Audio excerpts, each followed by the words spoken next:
दुनिया के 7 अजूबों में से एक भारत का ताजमहल दुनिया भर में इसे प्रेम का प्रतीक माना जाता है, लेकिन कुछ इतिहासकार इसे इत्तेफाक नहीं रखते।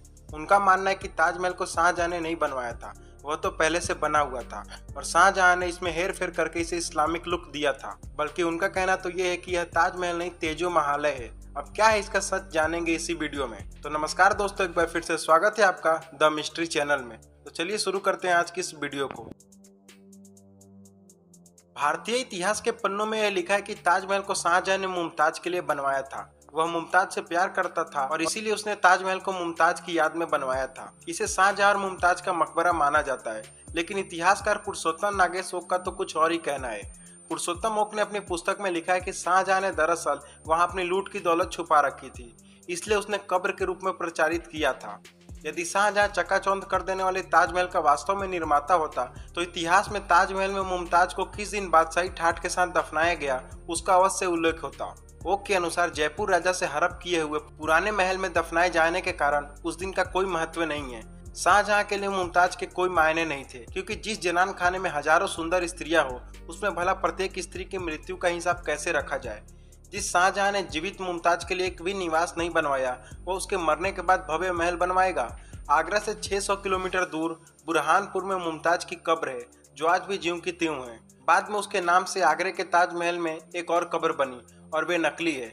माना जाता है कि मुमताज को दफनाने के बहाने शाहजहां ने राजा जय सिंह पर दबाव डालकर उनके महल ताजमहल पर कब्जा किया और वहां की संपत्ति को हड़प कर उनके द्वारा लूटा गया खजाना छुपाकर सबसे निचले माला पर रख दिया, जो आज भी रखा है। मुमताज का इंतकाल 1631 के बुरहानपुर के बुलारा महल में हुआ था, वहीं उन्हें दफना दिया गया था।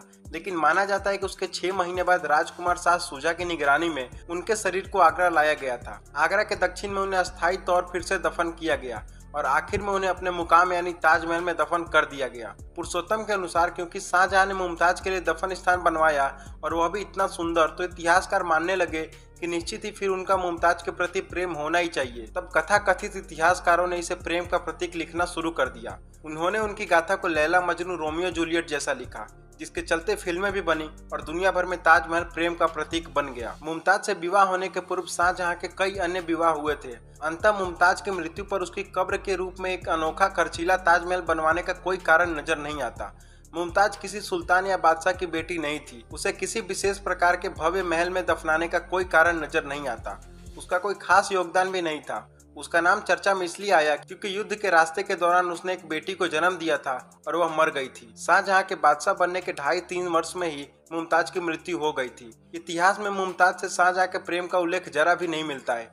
यह तो अंग्रेज शासनकाल के इतिहासकारों की मनगढ़ंत कल्पना है, जिसे भारतीय इतिहासकारों ने विस्तार किया। इतिहासकार पुरुषोत्तम ओक ने अपनी किताब में लिखा है कि ताजमहल के हिंदू मंदिर होने के कई सबूत मौजूद हैं। सबसे पहले यह कि मुख्य गुंबद के किरीट पर जो कलश है वह हिंदू मंदिरों की तरह है। यह शिखर कलश आरंभिक 1800 ईस्वी तक स्वर्ण का था और अब यह कांसे का बना है। आज भी हिंदू मंदिर पर स्वर्ण कलश स्थापित करने की परंपरा है। यह हिंदी मंदिरों के शिखर पर भी पाया जाता है। इस कलश पर चंद्रमा बना है।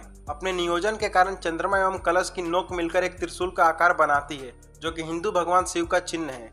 इसका शिखर एक उल्टे रखे कमल से अलंकृत है। यह गुंबद के किनारों को शिखर पर सम्मिलन देता है। इतिहास में पढ़ाया जाता है कि ताजमहल का निर्माण कार्य 1632 में शुरू और लगभग 1653 में इसका निर्माण कार्य पूर्ण हुआ। अब सोचिए कि जब मुमताज का इंतकाल 1631 में हुआ, तो फिर कैसे उन्हें 1631 में ताजमहल में दफना दिया गया, जबकि ताजमहल तो 1632 में बनना शुरू हुआ था। यह सब मनगढ़ंत बातें हैं जो अंग्रेज और मुस्लिम इतिहासकारों ने 18वीं सदी में लिखी। दरअसल 1632 में हिंदू मंदिर को इस्लामिक लुक देने का कार्य शुरू हुआ। 1649 में इसका मुख्य द्वार बना, जिस पर कुरान की आयतें तराशी गई। इस मुख्य द्वार के ऊपर हिंदू शैली के छोटे गुंबद के आकार का मंडप है और अत्यंत भव्य प्रतीत होता है। आसपास मीनारें खड़ी की गई और फिर सामने स्थित फव्वारे को फिर से बनाया गया। पुरुषोत्तम ओक सवाल उठाते हैं कि मकबरे को महल क्यों कहा गया। क्या किसी ने इस पर कभी सोचा? क्योंकि पहले से निर्मित एक महल को कब्रगाह में बदल दिया गया। कब्रगाह में बदलते वक्त उसका नाम नहीं बदला गया। यहीं पर शाहजहां से गलती हो गई। उस काल के किसी भी सरकारी या शाही दस्तावेज एवं अखबार आदि में ताजमहल शब्द का उल्लेख नहीं आया है।